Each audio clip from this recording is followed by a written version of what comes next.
Hello दोस्तों, welcome to online teaching. दोस्तों, काफ़ी सारे लोग आईटीआर यानी कि इनकम टैक्स रिटर्न को लेकर कंफ्यूज होते हैं कि ये क्या है, क्यों भरना चाहिए, आईटीआर फाइल करेंगे तो हमें तुरंत लोन मिल जाएगा। ऐसे काफ़ी सारे थॉट प्रोसेस हमारे माइंड में चलते हैं।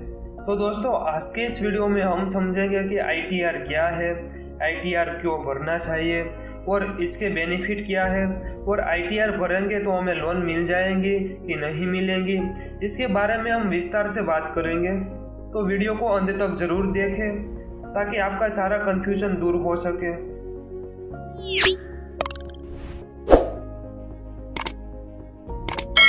तो दोस्तों, समझते हैं कि आईटीआर यानी कि इनकम टैक्स रिटर्न क्या है।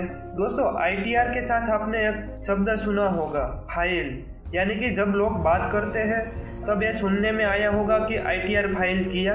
आईटीआर फाइल का मतलब क्या होता है, तो चलिए दोस्तों समझते हैं कि आईटीआर फाइल यानी कि आप एक फॉर्म के रूप में सारा अपना इंफॉर्मेशन, जो कि इनकम का सोर्स होगा, कहाँ से आपकी इनकम होती है, जैसे कि आप सैलराइड हो तो सैलरी हो सकता है, सैलरी वाले नहीं हो तो एग्रीकल्चर हो सकता है, कोई रेंटल इनकम हो सकती है, कोई इंटरेस्ट आया होगा, कोई डिविडेंड आया होगा, या फिर कोई बिजनेस से इनकम हुई होगी। मतलब कि आपके जितने भी इनकम सोर्स है, उस इनकम सोर्स को आप इनकम टैक्स डिपार्टमेंट को, अपने भारत सरकार का जो इनकम टैक्स डिपार्टमेंट है, उसको एक इंफॉर्मेशन के तौर पर दे रहे हो।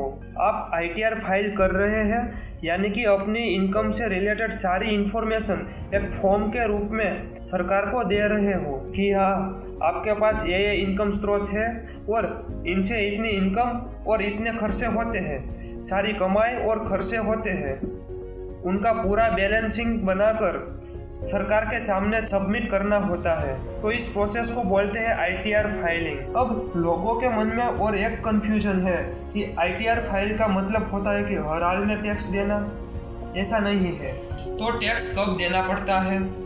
जब भी भारत सरकार द्वारा बजट पेश होता है तो उस बजट में बताया जाता है कि इनकम टैक्स स्लैब क्या क्या होते हैं। जैसे कि कभी 2.5 लाख के नीचे की इनकम वालों को टैक्स नहीं भरना पड़ता है, और कितनी इनकम पर कितना टैक्स देना है, वो कितनी इनकम करता है उसके अलग अलग स्लैब में डिवाइड करके उसके ऊपर अलग अलग स्लैब के हिसाब से ये टैक्स निर्धारित किया जाता है, और ये तैयार किए गए टैक्स स्लैब के हिसाब से टैक्स भरना होता है, जो हर साल बदलता रहता है।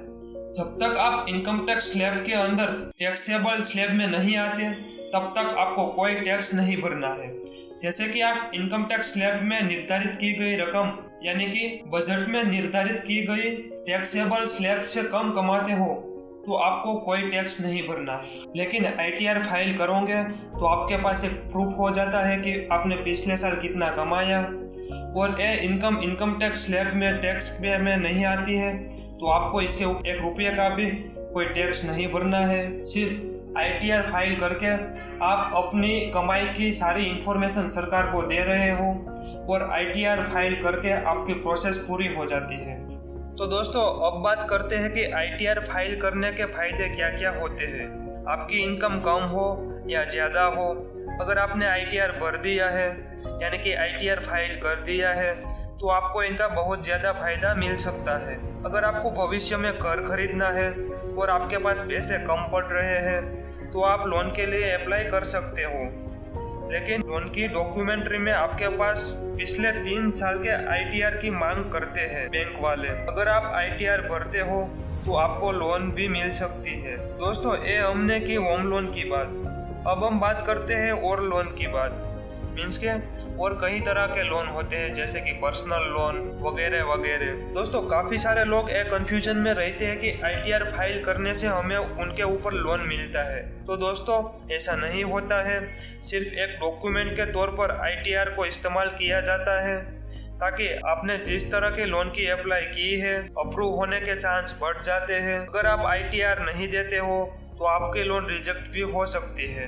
अगर आप आईटीआर देते हो तो लोन डिपार्टमेंट को पता चलता है कि इनकी इनकम इस तरीके की है। वो देखकर लोन डिपार्टमेंट को मालूम पड़ता है कि ये लोन रीपे करने की कैपेसिटी रखता है, और इस तरीके से आपकी लोन अप्रूव होने के चांस बढ़ जाते हैं। और कई सारे फाइनेंस कंपनी ITR के ऊपर आपको लोन या क्रेडिट कार्ड की ऑफर करते हैं और आपको इनका भी लाभ मिलता है। अगर आप टैक्स पे करने वाले स्लैब में आते हो तो आप इंडिया के ग्रोथ यानी कि देश की GDP बढ़ाने में आप सहयोग करते हो। देश के विकास में आपका भी कुछ ना कुछ योगदान रहता है। सो दोस्तों, आई होप कि आपको ITR के बारे में काफ़ी सारे कन्फ्यूजन्स दूर हो गए होंगे। अगर आपको वीडियो अच्छा लगा हो तो वीडियो को लाइक करें। अगर आपको ITR के बारे में कोई क्वेश्चन है तो आप कमेंट करके ज़रूर बताएं। और ऐसे ही इंफॉर्मेटिव वीडियोस देखने के लिए हमारे चैनल को सब्सक्राइब ज़रूर करें।